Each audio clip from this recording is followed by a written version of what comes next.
Well, hello there. This is D, and welcome to episode 142 of the Benzo Free podcast. I am so glad to see you today. I have started recording this podcast a dozen times, which, for those of you who have listened to my podcast, realize it's not the first time I've done that, but I really wanted to try to get this right. I often balance myself between trying to get it right and seem a little more polished because I'm trying to get the information out there and just being myself. And I usually fall back on just being myself. Number one, that's just easier to do because I am me, so it's easy for me to be me. But also, I just think it's more genuine, it's more real. I can even tell you about the things I'm struggling with as I go through things, so. Today we are going to cover you ready for it? No, not the Benzo Free podcast. See, that's the mistake right there. See how I did that? That was going to be this really great switch over on graphic, and it didn't quite work. So let's try this one more time. You ready? Okay, take two. Today we are going to talk about the Joint Clinical Practice Guideline on Benzodiazepine Tapering. Considerations when benzodiazepine risks outweigh the benefits. This is actually the recent guideline that just came out last week from the American Society of Addiction Medicine, ASAM. And it's a group that I worked on. I was on one of the panels for this, so been working on this for almost 2 years. And I believe this is a very significant release. I think it could be a game changer in some respects. We're going to talk about the good of it. There's some bad. We're going to talk about the bad of it. We're going to answer some of your questions. We're going to talk about the key takeaways of what it says. We're going to try to summarize into about an hour podcast, 229 pages of documentation, which is what this thing is. So you don't have to read through all of it, but you can. And we'll put a link in the show notes for this podcast. So you can download this yourself. You can print off pages yourself.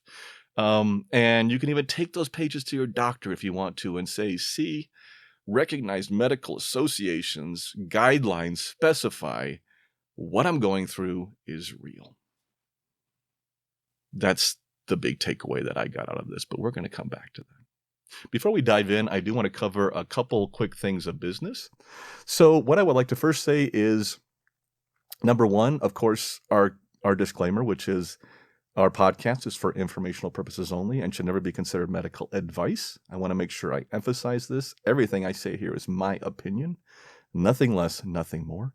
That also goes to my involvement in the creation of the document. I was a member of the People with Lived Experience panel, along with 5 other people that we all worked on almost for like the past 2 years or whatever. I want to make sure you realize anything I share right here is my opinion, not theirs. They, I'm sure, will produce their own documentation, blog posts, whatever it is. I know some of them are working on those right now. In fact, I'm even involved in one of those teams that's working on that, so I might have other feedback via another venue. But I wanted to get this out as my take on it and for my audience so you all understood what my feelings were, so I could have a summary for you all and just be able to watch one podcast and get a better understanding for what this is. And that's this podcast. So I hope that's good. So that was one of the caveats I wanted to mention was number one, this, our disclaimer. Number two, that I am only speaking for myself, not for ASAM, not for any medical association, and specifically not for any other members of the patient panel, just for myself here. Okay. These are going to be my opinions alone. And of course, the last thing, I do want to sneak in a real quick plug, if that's okay. I say if that's okay, like you can actually, well, I guess you could skip over this, and you can skip over this if you want to. But you're not going to stop me from doing it because I'm going to do it anyway. But that is for our online community, Uneven Life. It's the Uneven Life, however you want to call it. We sometimes call it even, but I think the official name is Uneven Life. And you can find us at uneven.life. That's the URL. Come check us out. Right now, it's 14 days free.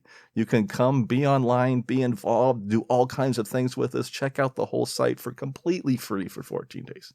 Cancel any time in that 14-day window. No charge, no commitment, nothing.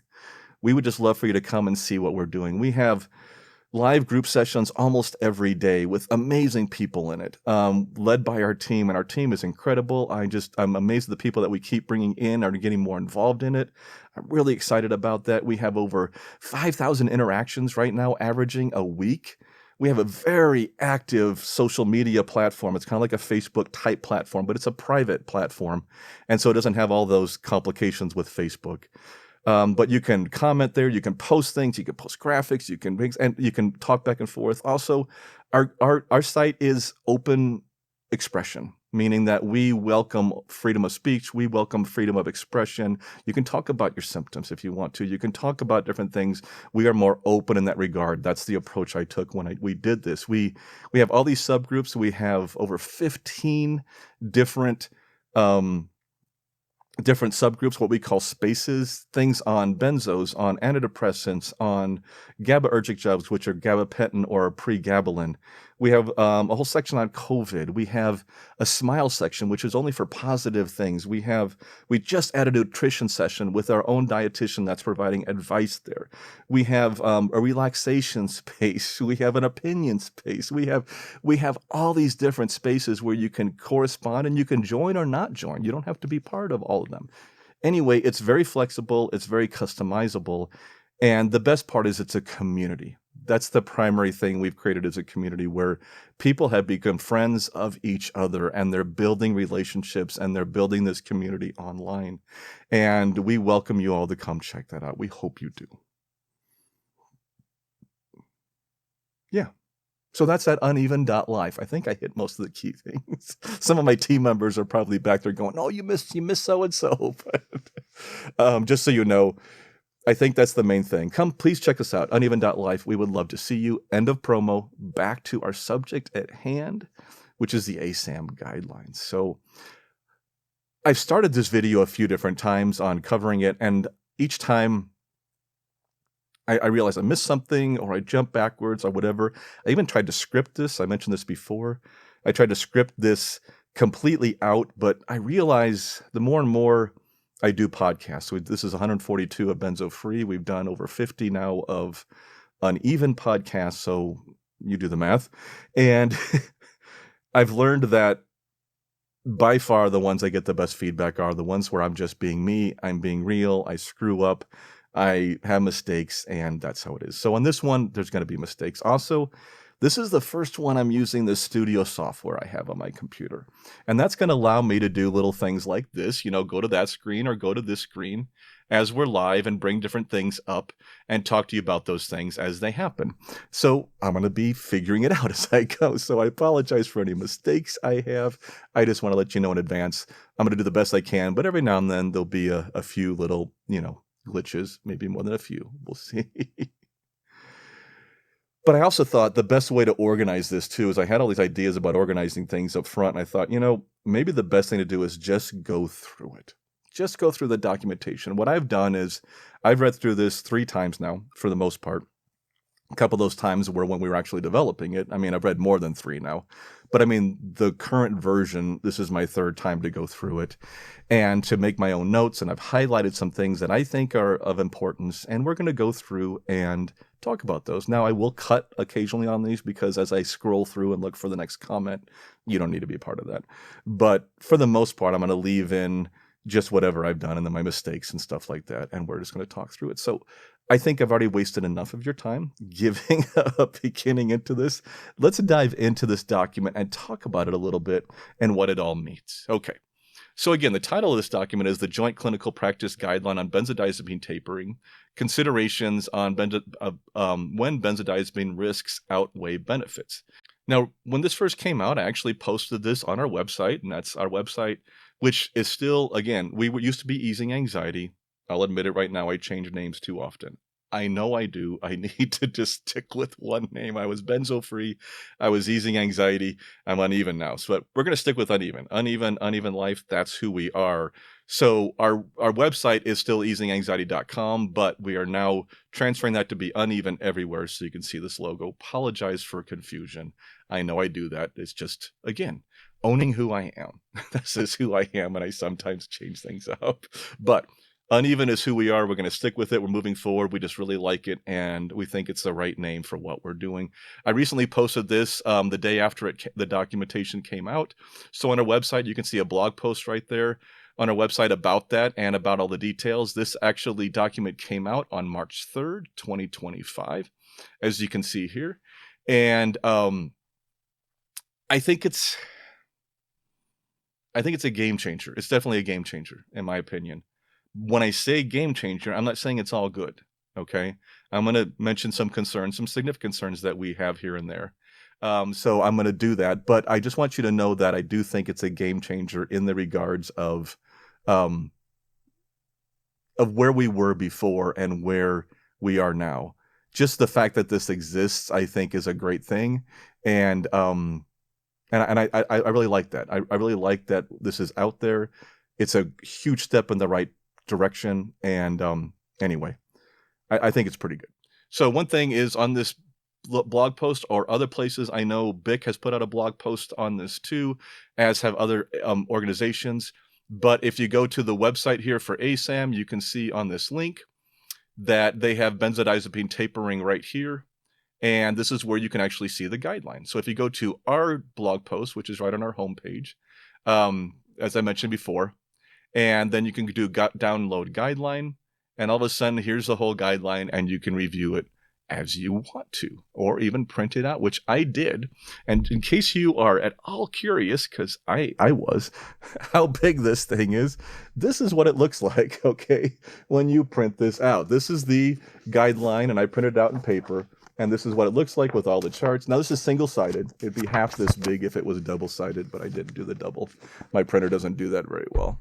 But I have a big print copy here because I like to have a print copy. And also, you can see here online, you can actually download the guide. You can also read editorial. There's also webinars they're offering about all this stuff. Microlearning modules. They have all kinds of details. I'm not involved in any of the webinar series. I don't know that anybody on the patient panel is. They might be, unless they haven't told me. I don't know. I believe this is more some of the medical professionals that are involved in it, that are involved in that webinar series. But don't worry, we're doing our own, and we're going to be launching some new courses coming in here soon, all parts of our uneven community. And we'll be covering a lot of that, including bind and other aspects of this community, of the things that we research. So I just wanted to show that to you anyway. And so now let's dive into this document and see what this thing looks like as I'm learning how to get around here. See, I can get around okay. This is kind of fun. So let me tell you a little bit about what our background is. So first of all, this is the Joint Clinical Practice Guideline. What is it? Okay. This is produced by the American Society of Addiction Medicine, okay, a large medical organization that works with doctors who specialize in addiction medicine. And it is also produced in conjunction with, been endorsed by all these different medical organizations you can see here. American Society of Addiction Medicine, Geriatrics, Obstetrics, Toxicology, Psychiatric, Pharmacists, nurse practitioners, physician associates, neurology, and just from the start, these ones have endorsed this. So it's been endorsed by major medical associations, and the whole idea is that it's going to get out there to a lot of medical professionals. Some of those will be reached out to directly. I know a medical colleague that I've seen his email that he got, and that it was actually notified about this coming out. And I think that was great. So it's good to see that there was some push going out there. But also, it's something we have as patients that we can print off or identify or refer to and say, see, here's this is recognized by all these major medical associations that these drugs do cause dependence, that coming off them can be very difficult, and that I need to do this slowly, or that I shouldn't be prescribed in the first place. And all those details, most of those are in here. And I think that's pretty cool. So we're going to skip over the table of contents. Actually, let me back up one second. I do want to mention about the people that are involved. Here's the CGC, which is, you'll see this mentioned a lot in the guideline. This is the committee that really developed most of the verbiage and the content of it. There's an ASAM team, which is American Society for Addiction Medicine, that worked behind the scenes. Contractor support from all these people. And then if you go down to the second page, you will see here, it says, The individuals listed below volunteered as members of the People with Lived Experience panel and contributed to the development of this guidance. The inclusion of their names in this document acknowledges their contributions, but does not imply full endorsement or of all recommendations contained herein. That was something that us as a panel together decided to add.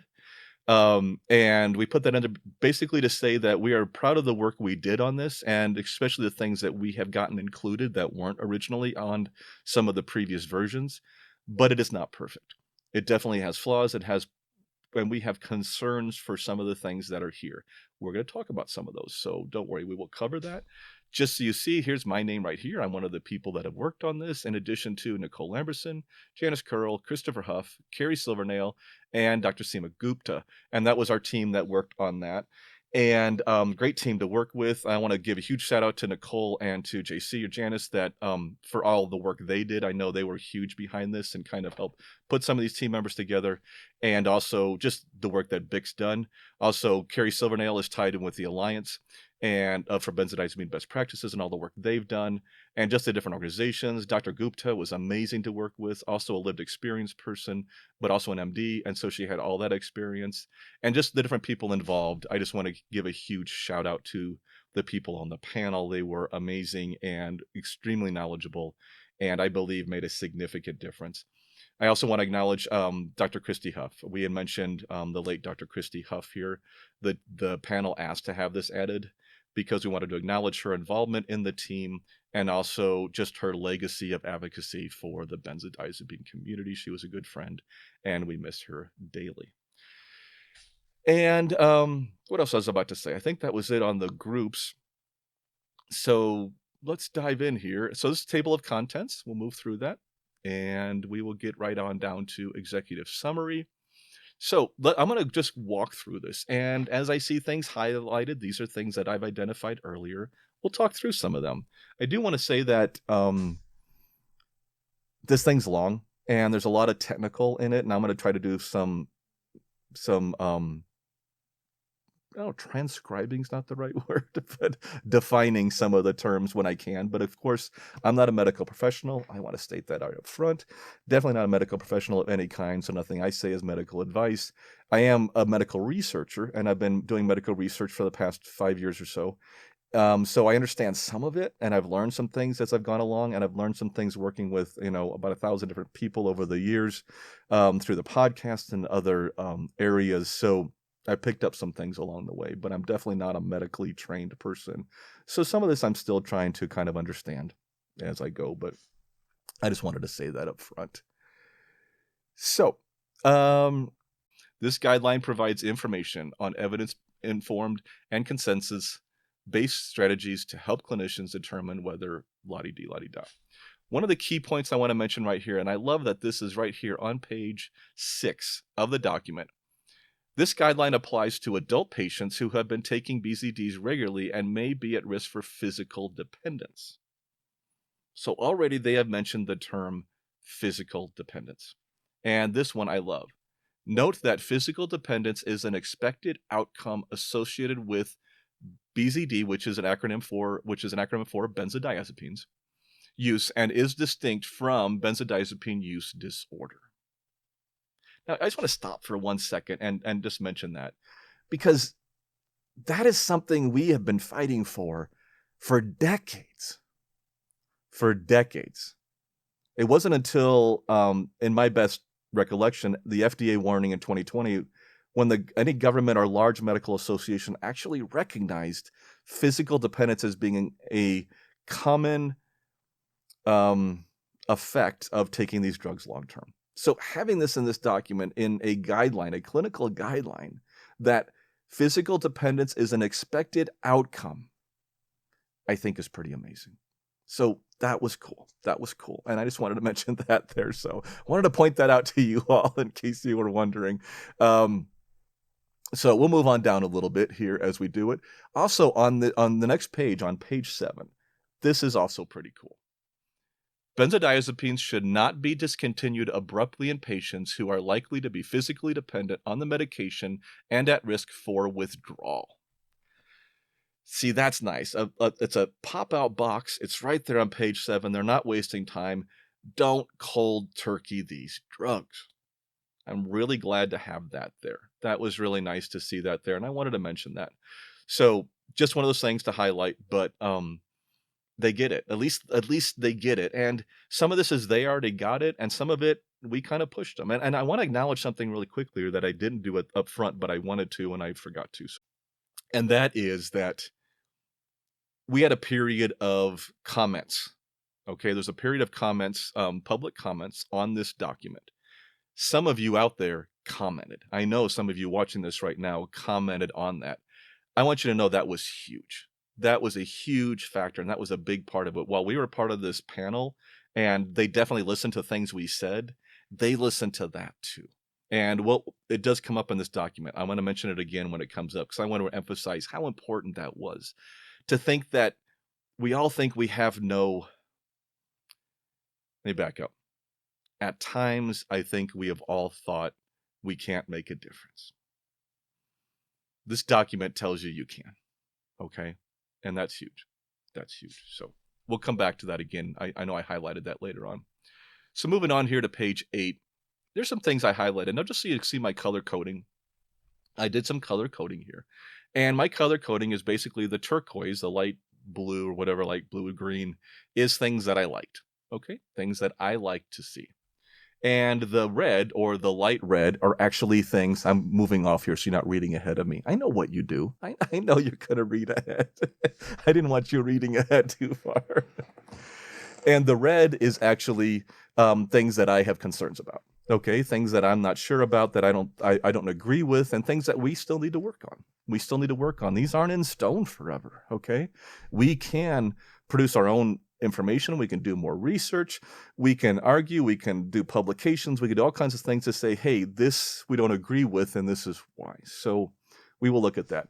But this next page of the document, which is page 8, does begin the key takeaways for this. And that's one of the things I wanted to mention. These are 10 key takeaways from the guideline. So really, if you want a summary of what this guideline says, they're right here. So let's take a look at these real quickly, okay?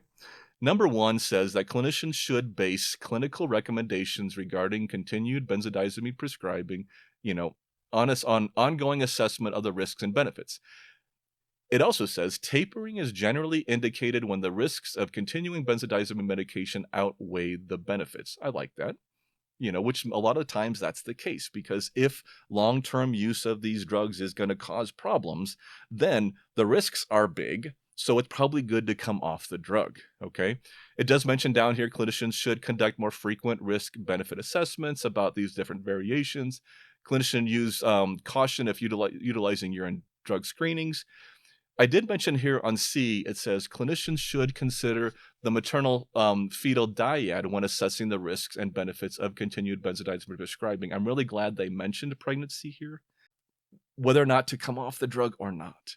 And that's a very difficult decision, because if you're coming off benzodiazepines, as we know, can create a lot of complications.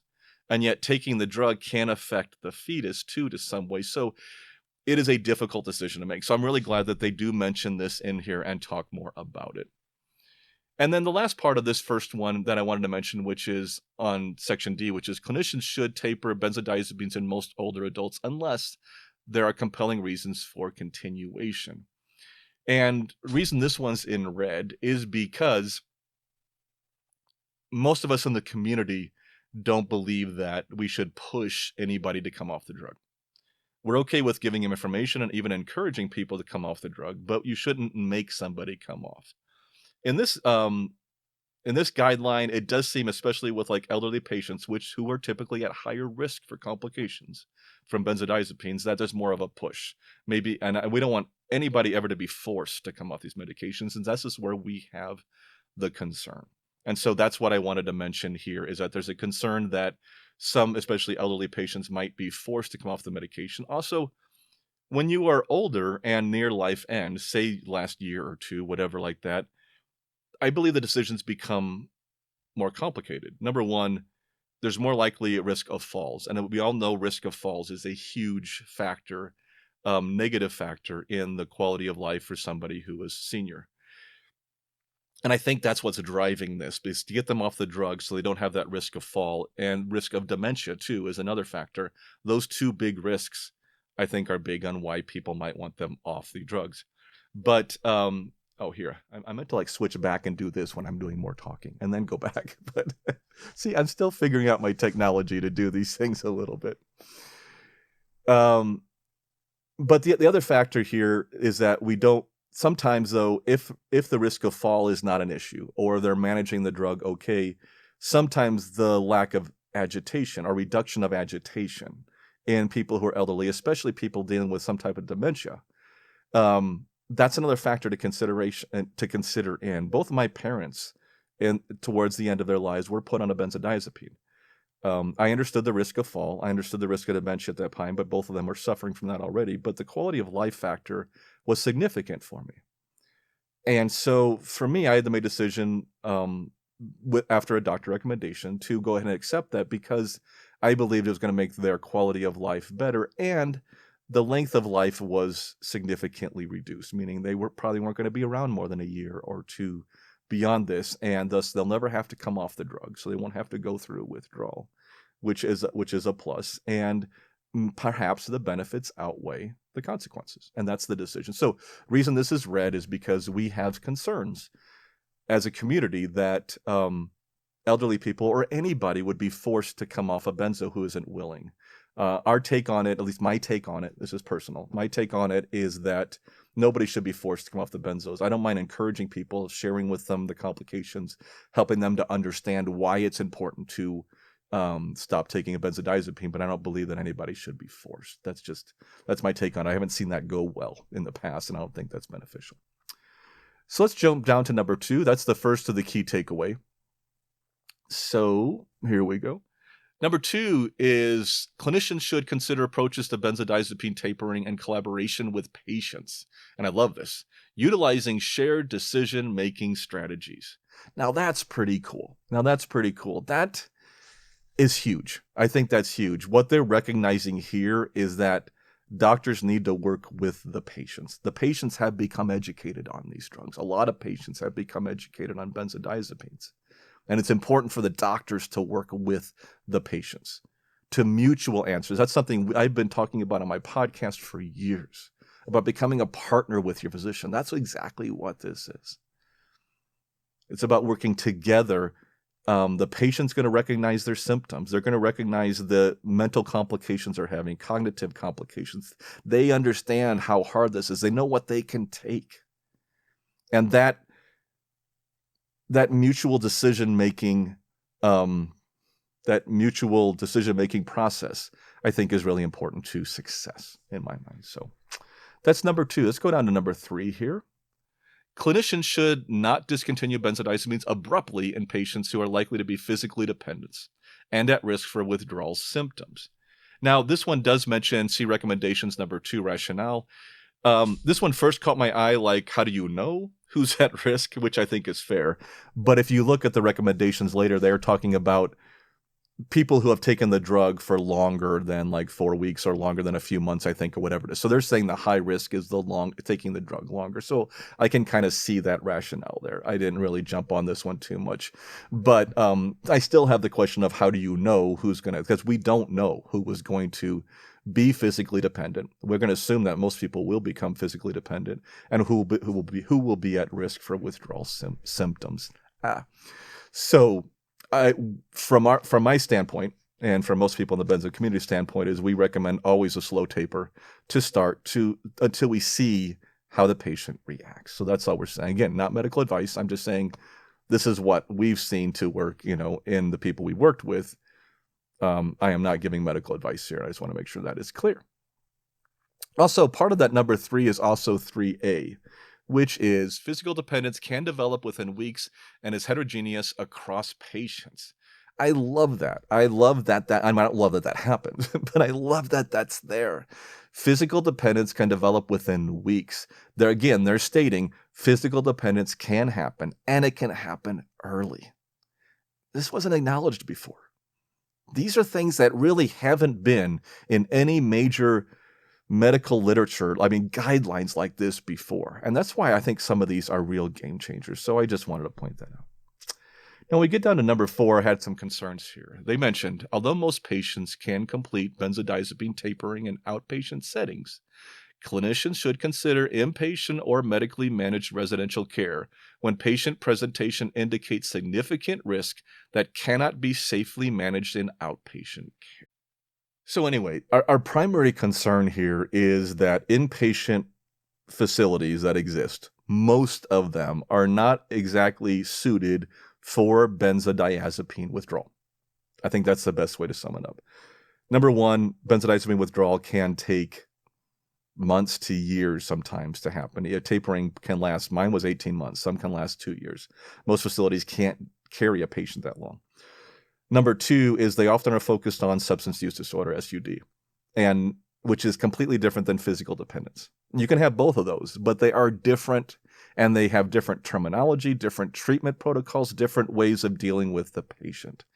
And so often in these facilities, they focus on SUD, and they are not prepared for PD, which is physical dependence. They're not prepared to handle that. And so many times we have seen patients come out of these facilities, unfortunately, worse than when they went in. And that's not good because of what they've been forced. Some have been forced cold turkey. Some are forced to do far too rapid of a withdrawal.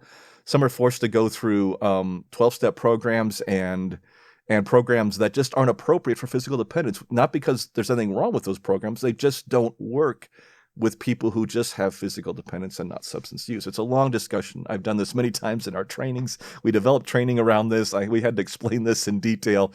But all I'm trying to say is we have concerns with the push for inpatient facilities. That being said, they mentioned something here very specific, which is when patient presentation indicates significant risk that cannot be safely managed in outpatient care. And I think they have a valid point there. There are times when just to save the life of a patient, if suicidality is a factor, just to save the life, sometimes inpatient is required, or they are so distressed they need inpatient care. The true answer here, in my mind, is we need to educate inpatient care facilities better on benzodiazepines, and hopefully this documentation will help us do that. Until we are more confident that inpatient care facilities can handle benzodiazepine patients well and not make them worse off, it's hard for us in the non-medical community, in the benzodiazepine support community, to feel comfortable with that type of recommendation. I hope that makes sense. Anyway, that's where I'm at. So let's move on. Let's go down to clinicians. Number 5. Clinicians should design the tapering strategy to minimize harms from both continued benzodiazepine use and the tapering process. That makes sense. Such as withdrawal symptoms and recurrence of symptoms for which the benzodiazepine was originally prescribed. Here's an interesting one. The initial pace of the benzodiazepine taper should generally include dose reductions of 5 to 10% every 2 to 4 weeks. The taper should typically not exceed 25% every 2 weeks. That 5 to 10% was one thing that the patient panel really pushed for. They had a higher percentage. They definitely had a higher percentage when this document first came out, and we pushed for 5 to 10%. I believe the public comments also helped with that. So that is definitely something that worked, that we got changed, and is a much safer start, we believe, at least for tapering, in our opinion. So I'm really glad that got added into there. The 25% exceeding, I know, is scary to some people. Why would you max out at 25% every 2 weeks? I've seen some people that can come off the drugs that rapidly, but I don't know if it's that common. I think the primary thing is start at 5-10%, see how the patient's doing, and then slowly increase the rate if the patient is interested in doing so. Again, I'm going to throw this out there every now and then. I'm not a medical professional. None of this is medical advice. All I'm stating is my opinion from my own personal experience and experience with people that I have worked with, but I'm providing no advice here. I'm just saying, if it was me, these are the things that I would do. 6 is a mixed bag. 6 says clinicians should tailor tapering strategies to each individual patient and adjust tapering based on patient response. 6A says clinicians can consider transitioning patients without contraindications to a comparable dose of a longer-acting benzodiazepine medication for the taper. See Appendix H. Okay. My concern with this one is that I have no problem with substitution protocols, and that's what they're talking about here. So say you've been on Xanax for years, which is a very potent benzodiazepine, and they want to migrate you over, substitute you over for diazepam. If you go back to the action manual, she talks about substitution protocols. And sometimes that works, partly because it's a longer acting benzodiazepine. Also with diazepam, it's a less potent benzodiazepine, meaning 20 milligrams equals 1 milligram of Xanax. So you have one pill maybe at 1 milligram or a half milligram, but you're going to be able to taper down far further on diazepam. So it's easier to taper off of because it's a less potent benzodiazepine. My concern here is if you go look at the table, and we can go look at the table later as we move along, is that, and I'm going to come back to myself because this is where I look at the camera.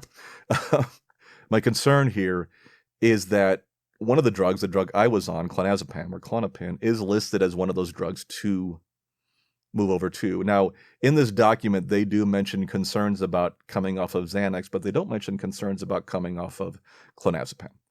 And I wish they had. I believe there are definitely concerns about clonazepam, especially the higher incidence of protracted withdrawal. We've seen this in the research. We have documented this in our research that we have published, that it does appear that people coming off of clonazepam have a higher incidence of protracted withdrawal, meaning people who have taken clonazepam typically may have a longer recovery period after they're off the drug. Not saying that to scare anybody, just saying this is what we've seen. For that reason, I personally would not take clonazepam or switch to clonazepam because I believe it might actually be making things worse. Okay. Also, clonazepam doesn't come in much smaller, and it's as potent as Xanax. So why would you come over to clonazepam? You might get a compounding pharmacy or liquid titration or something to get lower doses. I get that. But that's how that is. So my concern, the reason that's red, just so you know, is because while I have no problem with substitution, I am concerned about what they're going to substitute to. Substituting to diazepam, I think, makes a lot of sense for some people. Substituting to clonazepam and maybe some of the other ones, I think I have concerns. And I would not do that myself. So that's what I'm saying. On 6B, we have here, clinicians should monitor patients for the emergence of benzodiazepine withdrawal signs and symptoms with each dose reduction. If significant signs of symptoms emerge, the taper should be slowed or paused. I like that. Basically, it's saying to be flexible in the taper based on the symptoms of the patient. And I love that. I love that. From my standpoint, I think that's a great thing to be added on here. I'm really glad that they did put it in there. I'm glad that, I'm just glad that that's there because you know how much you can handle. As the patient, you can, sometimes the symptoms go up, sometimes they go down. Sometimes you start your taper and you realize I'm doing great here. I can speed it up a little bit. That's why we start at 5 to 10% and then you can move up a little bit. And sometimes you just hit a wall of symptoms. You hit a wave that really is setting you off and you need to not only slow down or even pause. I paused for 6 months coming off of clonazepam. Of Klonopin. So I did that for 6 months because I needed to stabilize for a while. I continued on and I did finally taper off the clonazepam. That was over 10 years ago. So just to say, I think it's really good that they put in here to pause if you need to slow down if you need to. All right, let's move on down. Oh, I'm sorry. There's also a D on 6, which in some cases, maintaining a patient at a lower dose may be sufficient to reduce the current risks and no longer outweigh the benefits. What they're saying here is sometimes with patients, you will need to, with some people, maybe come down to a lower dose, and that's the best you're going to do. And maybe they need to stay at that lower dose for a while. And depending on all circumstances, you need to evaluate, again, it's the risks versus the benefits of that drug. So for some people, they may never fully come off the drug. I personally, just my opinion, don't have a problem with that. I'm all for encouraging people to come off the drug completely and allow their body to heal. But I do believe there are circumstances, and I've seen those circumstances where that may not make sense. So that's my take on it against my opinion. Non-medical professional, just letting you know. Let's move on to 7 here. Clinicians should offer patients undergoing benzodiazepine tapering adjunctive psychosocial interventions, such as cognitive behavioral therapy for insomnia, support successful tapering. To support successful tapering. See the recommendations. I love that.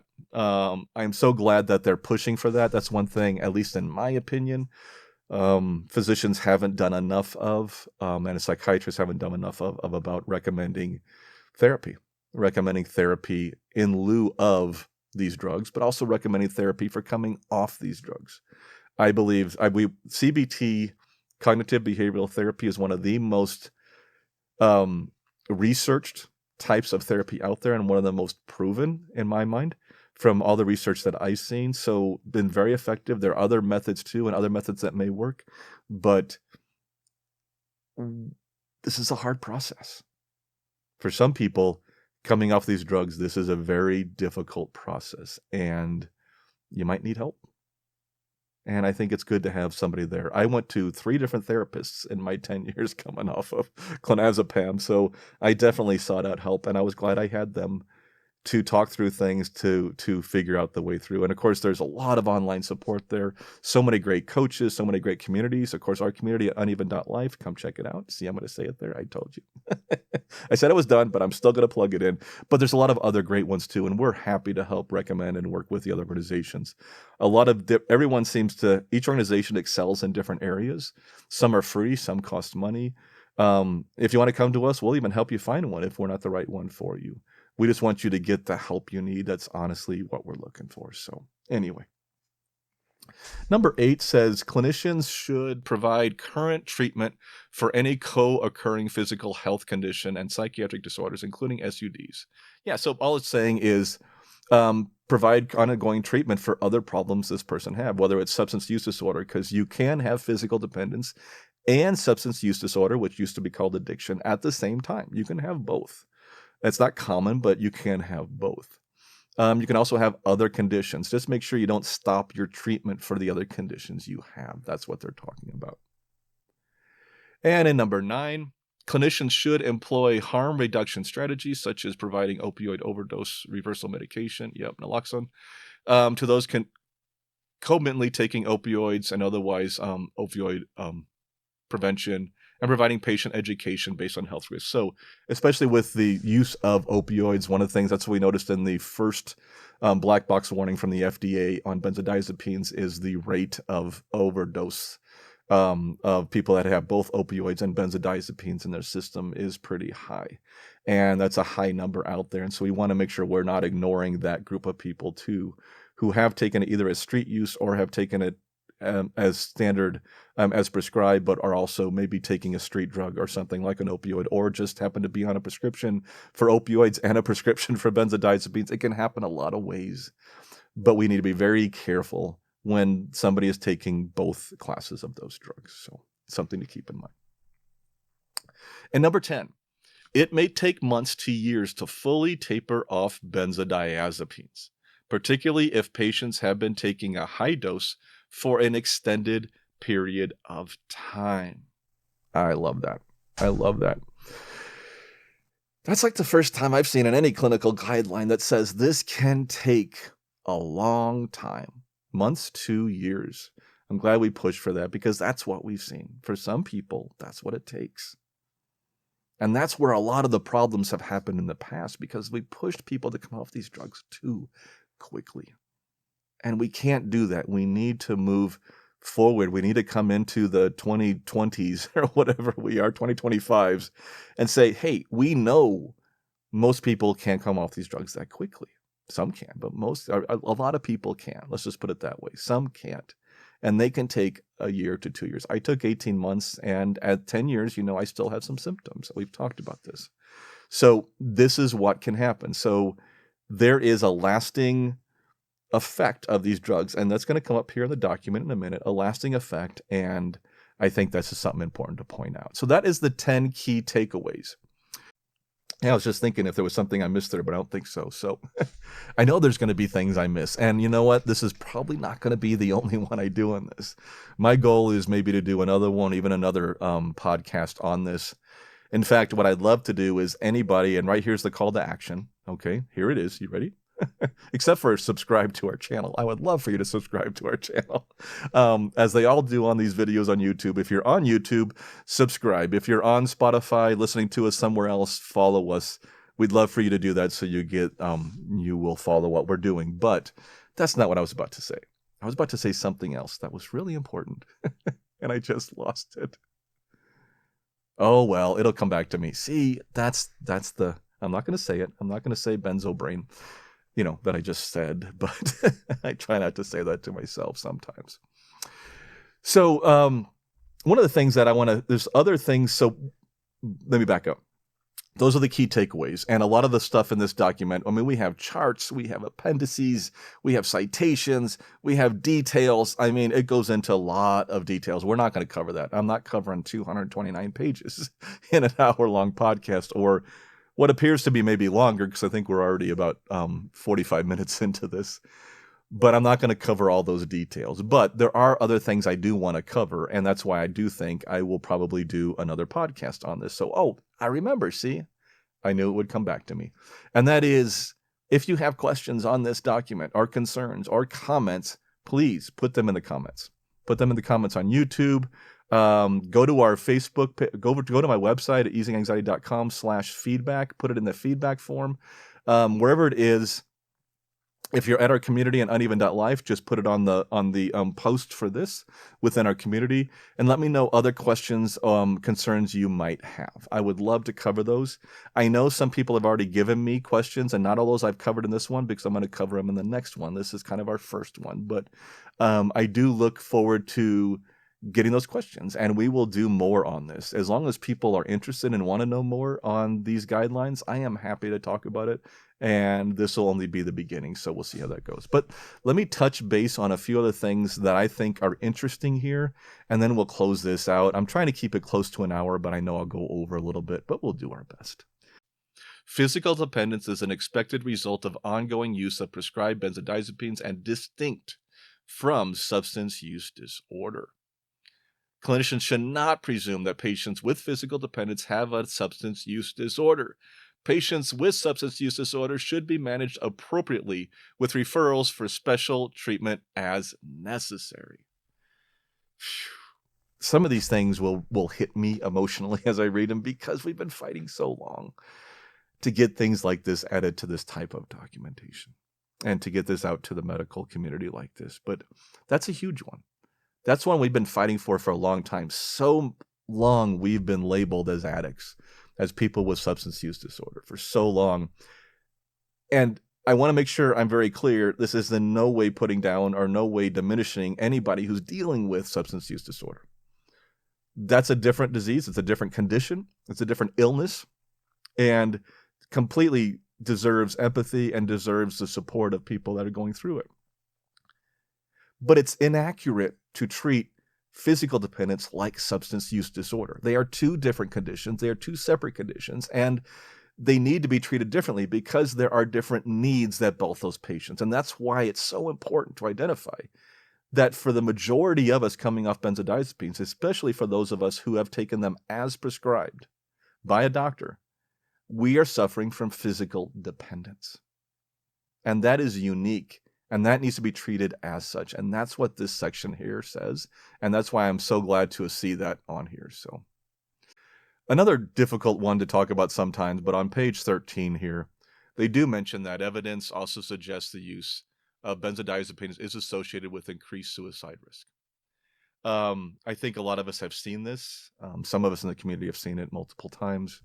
Unfortunately, suicidality is a reality in the benzodiazepine community because of the severity and duration of what we're going through. It's a fact. And I'm glad that they mentioned this here, and that we need to address this. We can't not talk about it. We need to address it. We need to talk about it. We need to deal with it.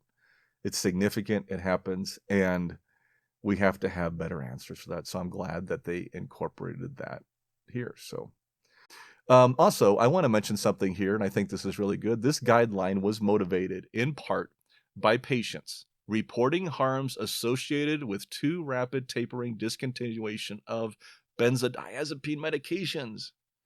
Thank you all. This is what this is. This guideline was motivated in part by patients reporting harms. You made a difference. We made a difference.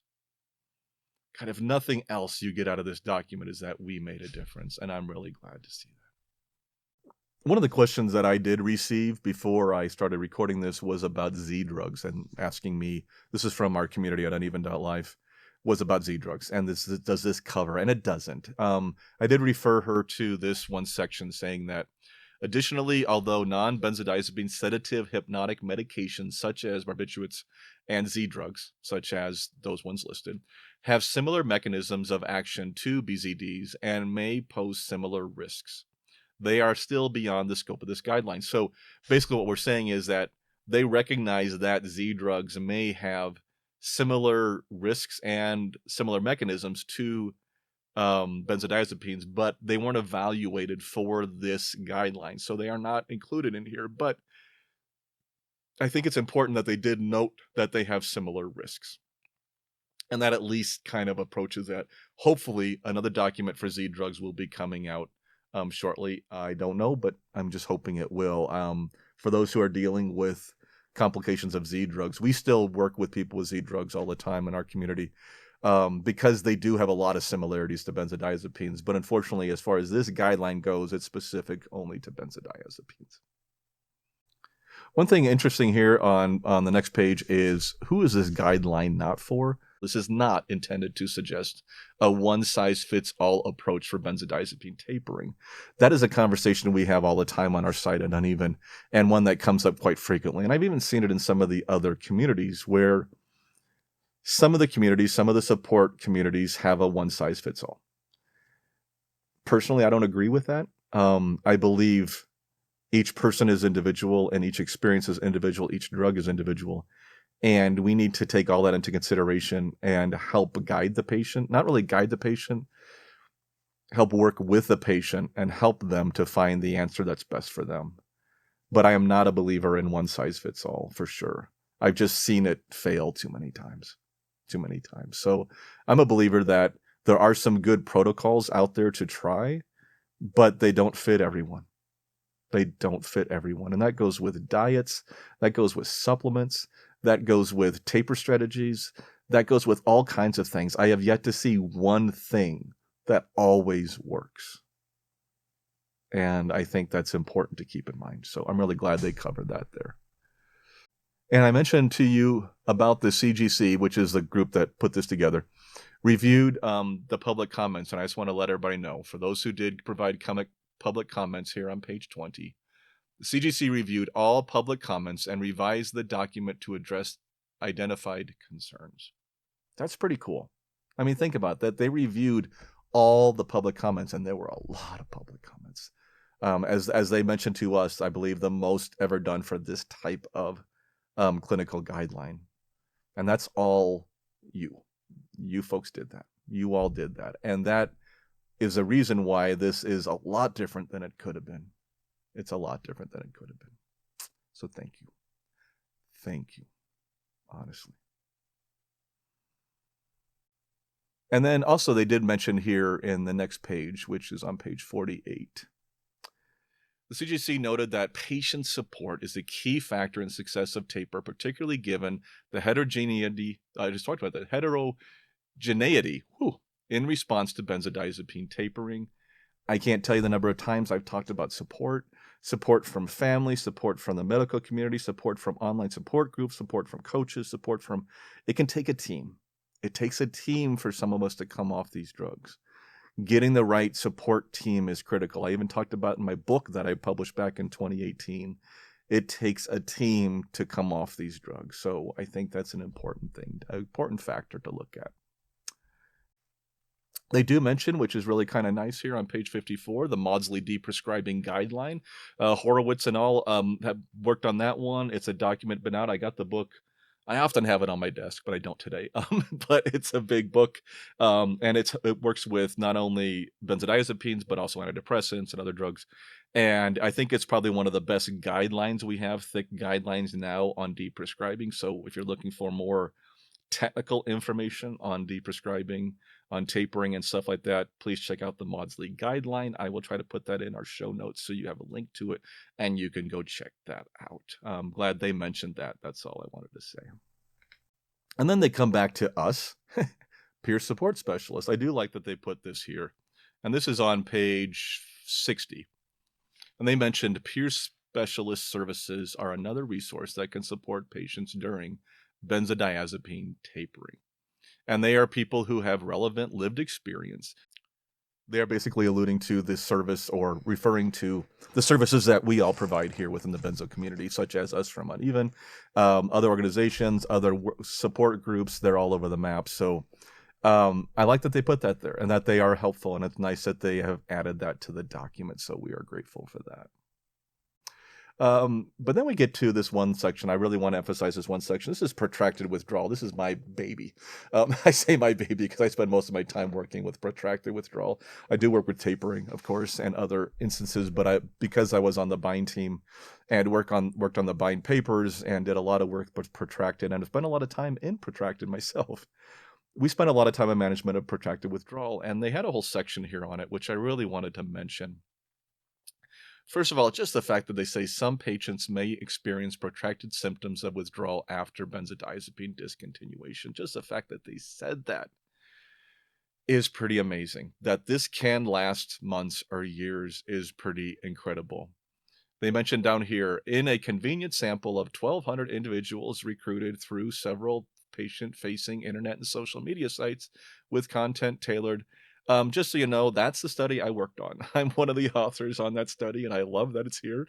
Reed is one of the doctors I work with, Dr. Finlayson, and we found that 54% of respondents reported suicidal thoughts with some of the data we came up with from that. All three of the studies of the papers that we produced from the benzodiazepine survey, and this is where you all come in again. This was the survey of 1,200 people in the community giving us their feedback. We turned that into 3 published peer-reviewed journal papers in the medical community. And this data came out of that. And this is where that data now winds up in a clinical guideline. That shows you that process. That shows you that process here. I gotta zoom in for this. That shows you that process of the difference you make when you report things to the FDA, report your symptoms to the FDA, when you report to, open comments like we did on this document, when you take surveys, they make a difference. They affect this. And here we are with these 3 studies we worked on are here in this paper. And I think that's pretty amazing. And I love the fact that our papers were included in this. And I think that's pretty cool. But anyway, a lot of things that we did here. The term benzodiazepine induced. Oh, this is the one I wanted to come. Yeah. And this is talking about those 3 papers. This last one here, I just love seeing. And some researchers have proposed that some protracted withdrawal symptoms may be better categorized as neurological dysfunction given the potential neurological risks associated with benzodiazepine use. The term benzodiazepine-induced neurological dysfunction, BIND, has been proposed to describe persistent neurological disturbance and central nervous system damage that may emerge from benzodiazepine use. However, neurological mechanisms of protracted withdrawal are not well established and require further research. Our 3rd paper there, BIND, there it is in the document. BIND is in the document. It's mentioned. It's not highlighted as like a category, but it's in the document. We have gotten our term in the document. In fact, it's the only term in this document for this protracted state that's actually defined. And so this is how we get these terms recognized. I'm so happy that it's there. I love it, our terms there. We're going to do some more courses around BIND and push it, but it's here. And I think that's pretty amazing that BIND is mentioned here. I'm pretty pumped about that. So anyway, you might want to check that out. That is on page 69 in case you were going to look at it. I think that's pretty cool. The last part I want to cover here of concern before we start to close this out is adjunctive interventions during the tapering process, and that is especially of medications and stuff like that, because this is a concern many of us have, and I didn't mention it before because I guess I didn't highlight it for some reason on the first pass through, but it's definitely one I wanted to talk about, so I just dove back in and found the sections I want to mention. So let me just talk about this briefly. The use of adjunctive interventions is one of the things we have concerns about, and that is the fact that coming off of a benzodiazepine, many of us are faced with difficult withdrawal symptoms, difficult symptomatologies that make life hard, and so doctors are often interested in prescribing something else to ease that.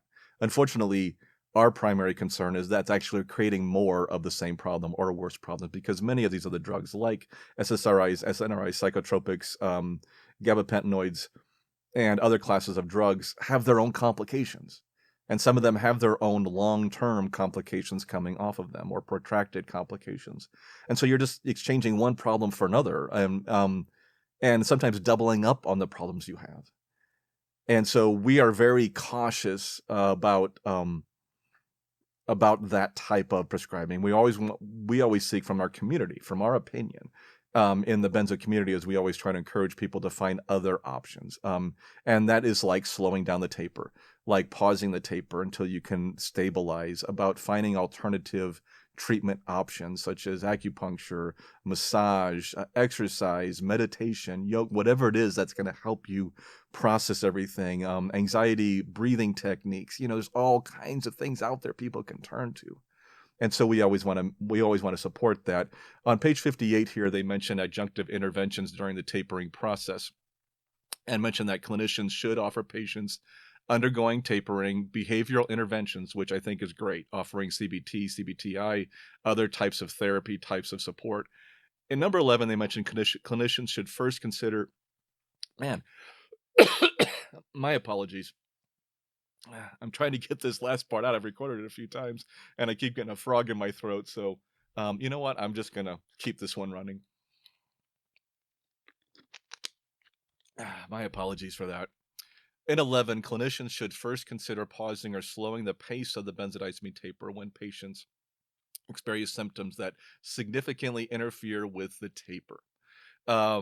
Although clinicians can also consider use of adjunctive medications. And that's the part where we have a concern about. So I'm going to jump here to Appendix K, because that's where they talk about it in a little more detail. So here in Appendix K, they mentioned that clinicians should first consider pausing or slowing. We just mentioned that. Although clinicians can also consider use of adjunctive medications. These tables provide illustrative examples that may be considered, and they mention different classes of drugs here. Okay, gabapentinoids, they talk about propranolol, which is a beta blocker, which has, I see these and my reaction is, oh my God, let's not do that, because that's I'm not giving medical advice. I'm just saying I have concerns about a lot of these drugs, because I've seen a lot of people struggling to come off these drugs.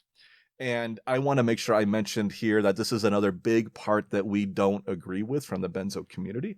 Again, I'm not a medical professional, got to say that. But in my opinion, I'm not saying there's never a case when I would support somebody prescribing adjunctive medication. I think sometimes there's very serious cases when that's the best thing to do to help that person come off it. But I do believe they're overprescribed for this, and that we need to be very cautious about prescribing additional medication that may have its own complications on somebody's system, physiological system that is already highly sensitized and may have more reaction for that. So I've seen the polydrug scenario show up too often and cause problems too often, that I am very leery of ever thinking another drug is the solution. I'm not saying there aren't cases, especially when their suicidality comes into play, self-harm issues, that type of thing. Definitely sometimes we do need to do that, but it would never be first line of treatment, in my opinion. It's one of those things that only in extreme cases would we do that. I think slow down the taper, pause the taper, work with the patient on symptoms, try to find other things to do to work with them.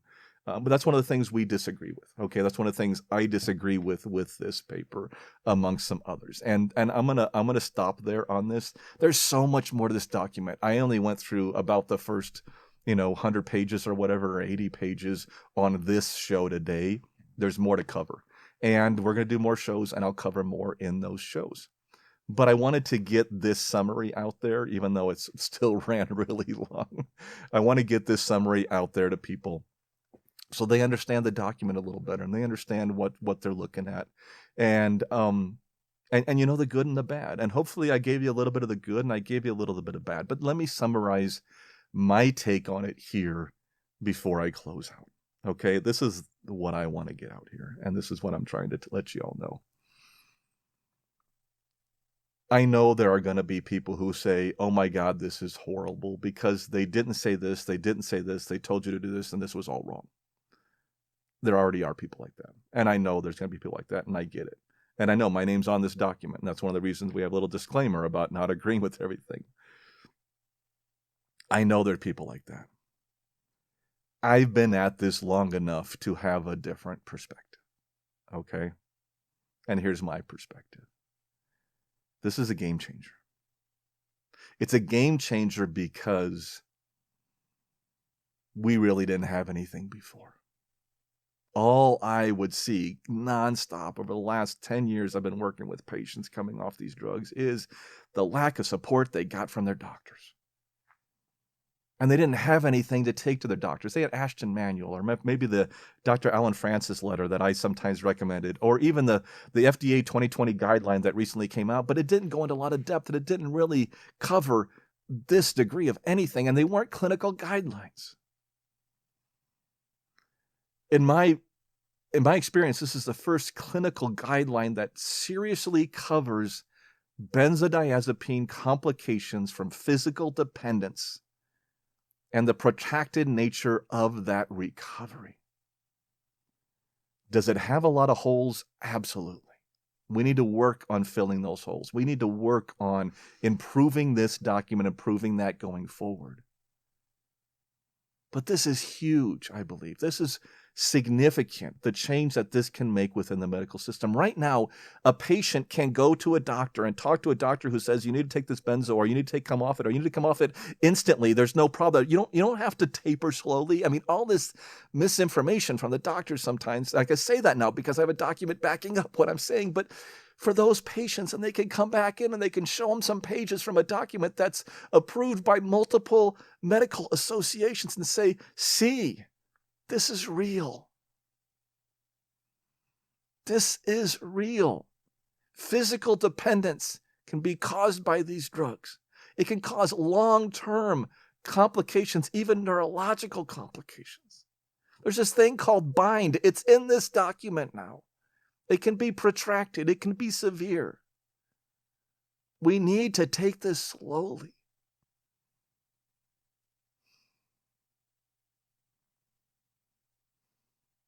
I get being critical about things. I get looking for the perfect document. This is not the perfect document. But it's a significant step forward. A huge step forward, in my opinion. Again, I am speaking only for myself here, not for the patient panel, not for ASAM, not for the CGC, not for any other people in the benzo community. I'm sure there's some of them are going to just tear it apart and be critical. I'm just giving you my opinion. I agree with 80 to 90% of this document, and that's amazing. The things that are in this document that have not been in a clinical document before are massive in my mind, are massive, and make a huge step forward. But we still got to fix things.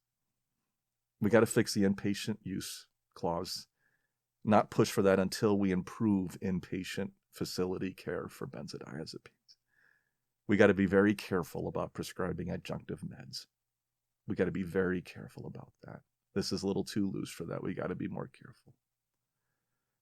We got to be careful about the elderly, about pushing somebody to come off the drug maybe too harshly when they're not ready to, and to look at the entire picture, the big picture. And there's other ones. Hey, those we need to fix. I'll admit that. But I've been at this long enough. I come back from the day when I came off the drug, when there was benzo buddies, there was a few people working out there in the community, and there was the Ashton Manual, and that's all we had. Now we got the Maudsley guideline. Now we got this document. Now we got all these different coaches and support groups and communities and YouTube channels. I mean, it's amazing. The support we have out there right now for people coming through this is incredible. It's incredible. Right now we live in the day and age when this is changing. The game's changing for people coming off benzodiazepines. And I want to thank you all, the patients, for all you did to help make this happen. You did this. You did this. You're making a difference. Take that in the bank. I'll break. Oh, I don't know what else to cover here. That's about it. I'm going to close it out because, boy, on my recorder, I'm at an hour and a half already. I'll edit that down a little bit because I did have pauses trying to find pages and stuff. But hopefully this all records okay. I got enough content, and this will become a decent show. This will be part one of whatever else we do. I'm sure I'll be back on here at least once again, if not a second time, to talk more about this document. I still got to go through the back. I haven't gone through the tables enough. I haven't gone through them that much since it came out. And the appendices and everything else covering and the specifics and answering a lot of people's questions. I know a lot of people had questions I haven't covered yet either, but I'm going to save a lot of those questions for the next one coming out. And that's why I'm still collecting it. So please put your comments on here. I would love to have your comments. And maybe the next one we do is all Q&A. Or maybe we just cover the back part of the document and then do Q&A or something. I don't know, but I look forward to working with you. And I love that I now have a studio software that's working. It is so cool that I can now do this, and I can actually switch back and forth to graphics and stuff and show you the different graphics. And I don't know, I'm starting to kind of get used to this and enjoy it. So thank you. Thank you for listening. Thank you for paying attention to this. Thank you for sitting through this lengthy podcast. And just thank you for all you did. Thank you for all you did. I'm with you. Take care. Look out for each other. Be there to support each other. Look out for your fellow brother and sister out there in the community. And uneven, that's one of the things we always do. That's what I see happening every day in and out is the members at uneven just looking out for each other. And boy, is that huge. Boy, is that huge. I love seeing that. And I know we need to see more of that because that's where the real support comes from. That's where that support comes from. So thank you for that. So thank you. Keep calm. Taper slowly. And take care of yourself. I'll see you next time. As he fades dramatically to his logo. Oh, nice. Hey, this is Dee. Thank you so much for stopping by and checking out our podcast. I do need to remind everyone that this podcast is for informational purposes only and should never be considered medical, psychological, or professional health advice of any kind. You can read our full disclaimer on our website at easinganxiety.com/disclaimer. Also, if you or someone you know is dealing with significant mental health issues, please seek professional help. Resources can be found in our show notes and on our website at easinganxiety.com. Thanks again for stopping by, and remember, keep calm, taper slowly, and take care of yourself. I'll see you next time.